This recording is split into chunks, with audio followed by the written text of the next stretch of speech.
Let's talk a bit about how we shape our ictus and also the rebound and travel to the next beat.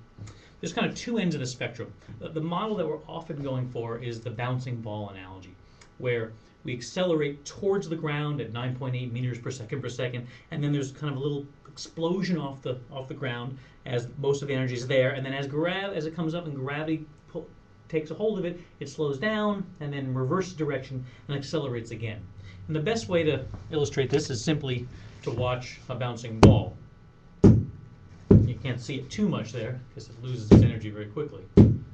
But that's what we're going for. If you can get a super bouncy ball and bounce it and just follow it along, it's going to be the best training possible. The reason we want that is because bouncing ball is predictable. We can tell when it's going to hit the ground as opposed to something like this,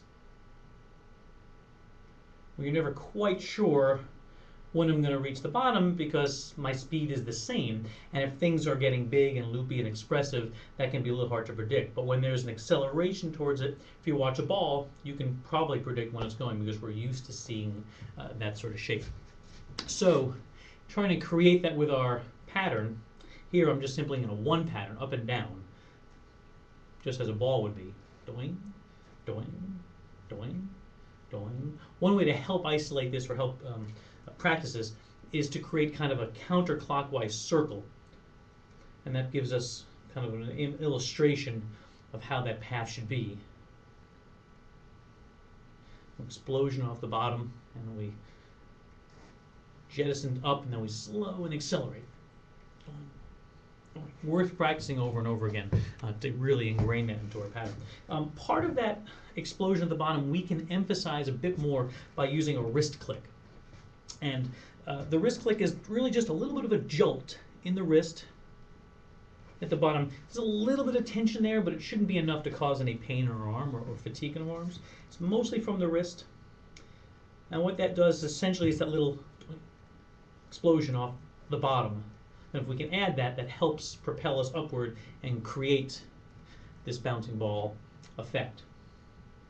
And then we can just put that in a pattern. Doing, place to the left, place to the right, place to the right. The only difference is that as we start traveling, say across from 2 to 3, or 3 to 4, that our sense of where the bottom is, here's 4 to 1, there's the ground, and then there's gravity, and then ground and gravity, and then ground and gravity, and then ground and gravity. Ground and gravity or the sky keep changing, but the effect, doing, doing, doing, doing, doing, doing, doing, is pretty consistent all the way through, or in a 3 pattern, or in a 2 pattern. So a very important concept, this bouncing ball trajectory that we're going for. On the opposite end of the spectrum is something where our speed doesn't really change through the pattern. This would be more for legato conducting. There's a little bit of sense of going towards the beat, but most of it is from my wrist that helps create the predictability. So instead of this, where I'm not breaking my wrist at all, I'm just changing directions. If my wrist breaks a little bit, you can see that if I do it fluently, it doesn't look like a subdivision. But what it does is help predict a little bit more where our next beat is coming by cutting it in half, essentially. So we have smaller units of measurement between beats, essentially the and, 3, and 4, and. But that speed that's consistent helps create the fluidness of our pattern.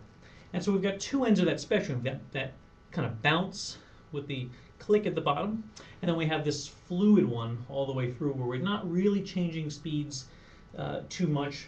We're creating loopy lines throughout here. You can see how I'm, in some ways, where the ictus is undefined compared to the click style, but it's still in there. And then we're creating our wrist to help create a little bit of subtle subdivision and predictability to our pattern.